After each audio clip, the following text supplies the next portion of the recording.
Assalamualaikum warahmatullahi wabarakatuh. Hai semuanya, apa kabar nih? Semoga kalian tetap sehat, happy, dan semangat ya. Aku ingin memperkenalkan diriku. Namaku Ali Febriansyah. Aku mahasiswa jurusan Pendidikan Bahasa Indonesia di Universitas Muhammadiyah Bandar Lampung. Jadi kali ini aku mau ngobrolin topik yang honestly kebetulan banget dosen mata kuliahku yang bernama Pak Saleh Fahrudin MPD memberikan tugas yang berhubungan dengan apa yang mau aku obrolin, yaitu peran generasi muda dalam melestarikan bahasa daerah. Sebelumnya saya ucapkan terima kasih kepada Pak Saleh. Oke guys, kita mulai aja materi ini. Dengan cara saya menjelaskan, mungkin sering kita anggap remeh, tetapi percaya deh, ini paling penting banget.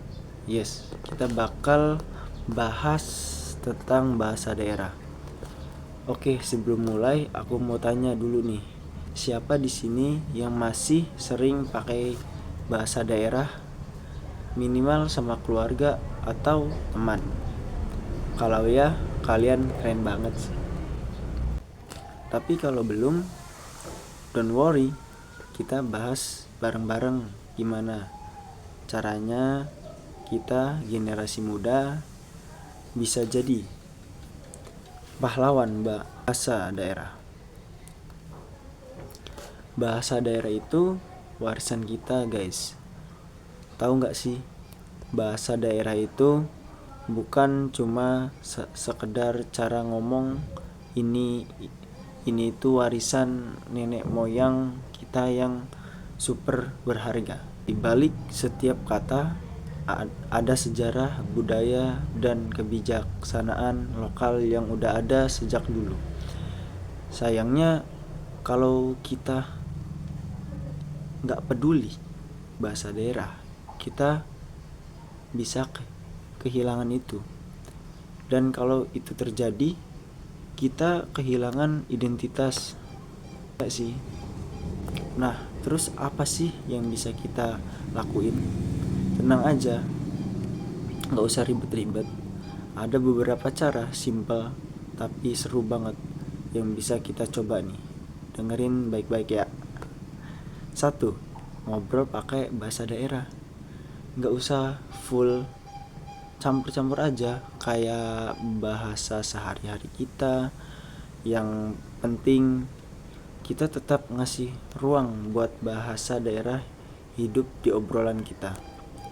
Yang kedua, bikin konten ala-ala inilah, bahasa campuran lah. Guys, di era digital ini coba bikin video TikTok, Reels, atau vlog pakai bahasa daerah. Mau bikin lucu-lucuan, edukasi, atau cerita pengalaman, bebas aja, yang penting ada lokal vibesnya. Nah, yang ketiga, belajar dari keluarga. Kadang kita lupa kalau orang tua atau kakek nenek kita itu kamus berjalan.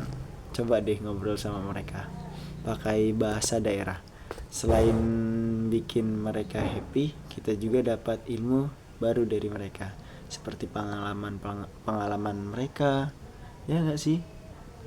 Nah, yang keempat, komunikasi atau event budaya. Ada banyak banget budaya daerah kayak festival, seni, workshop, bahasa, atau lomba cerita daerah. Ikut aja, selain nambah wawasan, kalian juga bisa ketemu orang-orang, suatu bisa ketemu jodoh ya kan. Nah, dan yang kelima, bangga jadi diri sendiri. Ini poin penting guys, jangan pernah malu ngomong pakai bahasa daerah. Ingat, bahasa daerah itu bukan tentang kuno, tapi tanda kita cinta sama asal usul kita. Nah, itu aja sih guys materi yang aku mau sampaikan. So, teman-teman, melestarikan bahasa daerah itu tugas kita bareng-bareng, karena kita yang muda-muda ini adalah generasi penerus. Kalau kita bisa bikin bahasa daerah tetap hidup dan relevan, kita jadi bagian penting dari sejarah. Ayo, siapa yang nggak bangga sih jadi bagian dari sejarah? Nah, ayo mulai sekarang, yuk kita pahlawan buat bahasa daerah kita. Karena kalau bukan kita, siapa lagi? Kalau bukan sekarang, kapan lagi? Nah, sekian dulu dari aku. Makasih udah dengerin, dan semoga semua bisa lebih cinta sama budaya kita sendiri. Keep Israel, stay awesome, and salam budaya.